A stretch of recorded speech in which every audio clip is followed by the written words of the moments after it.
Hey viewers, welcome to another game of Casual Pro Gamer. Today we're doing a game between Jaedong playing as ZvZ and on the other side we have Scarlet. And of course Scarlet is someone I don't really know. I know he's from Canada and that's about all I know. Jaedong, of course, from Korea, the man when it comes to StarCraft 1, or rather StarCraft Brood War. He was really the man to beat in the final days of that.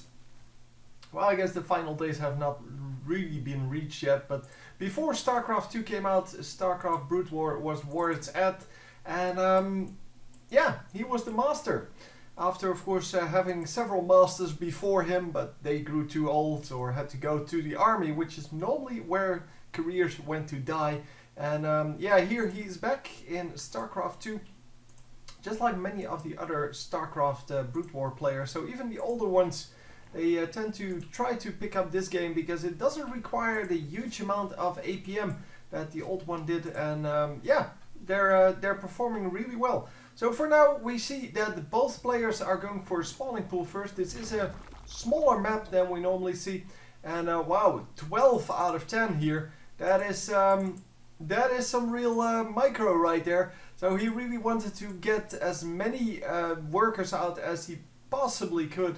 But of course, here you can see he's now behind 1, 2, and that is because he had to delay his overlord by quite a bit, and therefore, well, didn't really get the amount of of advantage out of that he wanted. 3 pairs of Zerglings being produced, 2 over here, 3 over here, and yeah, they will be fine. So yeah, both of them want to go in for that early attack. Early pressure is of course really good to have, and wow, he wanted to go out with his entire, wow, seriously? You thought that was a good strategy? Oh my god, why would you do that? You know that if your overlord is over here, that the enemy overlord is around here as well, so you know he can just see what's coming up. Anyhow, there's nothing happening now. He went out with all of his drones for some reason, well, except for like 2 or 3.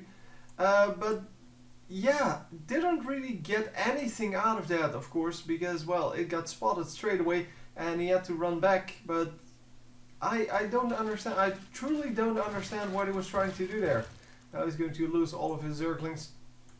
Guess he wanted to do a very rushy strategy without committing to like a 6 pool. But if you do it like this, so if you send all of your drones with it, what's the point? I mean, it is still an all-in, it's just a very late all-in, so people will have all the time in the world to also build a spawning pool, also build yeah, defense, because you can actually build one of the spine crawlers in, what's that, 50 seconds, which is about the time it takes to get across the map. So if that gets scouted while you're here and you don't retreat, people are just going to build 2 spine crawlers like right here, block with maybe a queen or some Zerglings, and they will be fine. There's nothing you can do with drones at that point. I mean, drones do absorb a lot of shots from spine crawlers and such, and wow, getting 2 workers, well, 3 total. I don't know if he actually got 3 there, but I only saw 2, so it might have been 3. I don't know. Yeah, it's 3. 1, 2, 3. Missed the first one, I guess. And we are running around with those Zerglings. If you can pick off drones with a few Zerglings, that is definitely worth it. There's no question about that at all. And he's going to hide his Zerglings over there, waiting for a drone to come up to snipe that. He does know that because, well, he's an extremely good player, so he doesn't miss these kind of run-bys. He does know that there are 4 Zerglings coming towards his Zerglings, and yeah, that he cannot run in with these 4, but as soon as he sees that these Zerglings are going, for example, over here, he's going to run in through that top part and kind of try to get something done. We have a little bit of a fight over here between a queen and yeah, I guess the overlord. The overlord, of course, not able to return fire at all, so it's not really an interesting fight. here we go with the Zerglings. Lots of Zerglings coming up. Are we going to? Yeah, we're going to go straight for the main base. Yeah, he kind of lost some control there, and he is going to hide some of them away from these Zerglings, so that, well, once he defeats this, he can come back with the two Zerglings. Oh, they're going to be Banelings, of course, but the Banelings did get spotted. And look at that, he actually got one Baneling cancelled, but then, well, the other Baneling killed his Zergling, so yeah, definitely worth it for the red player, who is now, I guess, ahead. Yeah, the red player definitely ahead there, but, well, he is behind by a few workers then, I guess. Yeah, blue has 7 more workers, in fact, and that is quite a big deal. Yeah, there you go.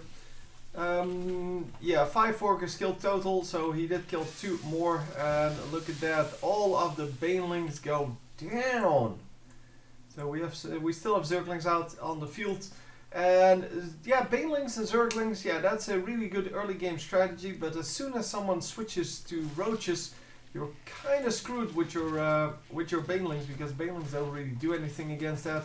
And here we go, are we going to be able to do something? Scarlet going to go up and not doing anything. Wow, running into 2 Banelings, destroying his entire army.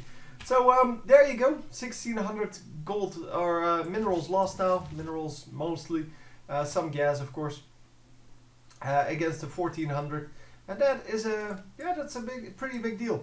So all of the Zerglings did survive. Yeah, it's 5 versus 0 in that regard. And we are going to go with a new group of Zerglings on both sides. So these fights are of course pretty exciting, because, well, it is all about who gets the Banelings off. And as long as there are no Roaches out, that is all that matters. It is really seriously all that matters. Who gets the Banelings and what do they do? So for now, it's all good. The Banelings are not able to do anything. Wow. He just got out-microed, I guess, because he couldn't really do anything there against those Zerglings. And we will see that last fight again, but now from the perspective, well, not the perspective, but kind of the other side, because it's split into 2. And you can see here that this group of Zerglings is still alive, but yeah, there you go. That's what happened to them.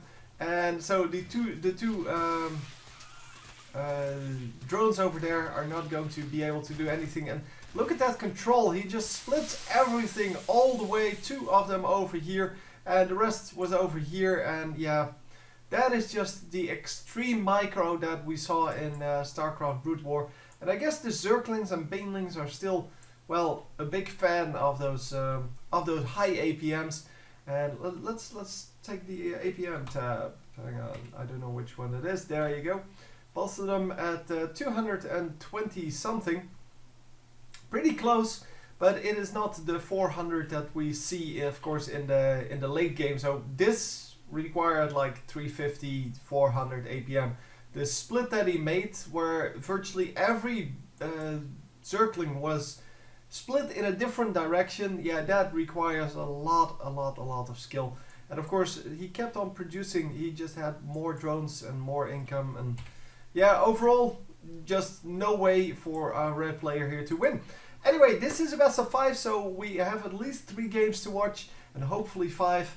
So we are going on to game number 2. Hope you enjoyed, and I will see you next time. GG!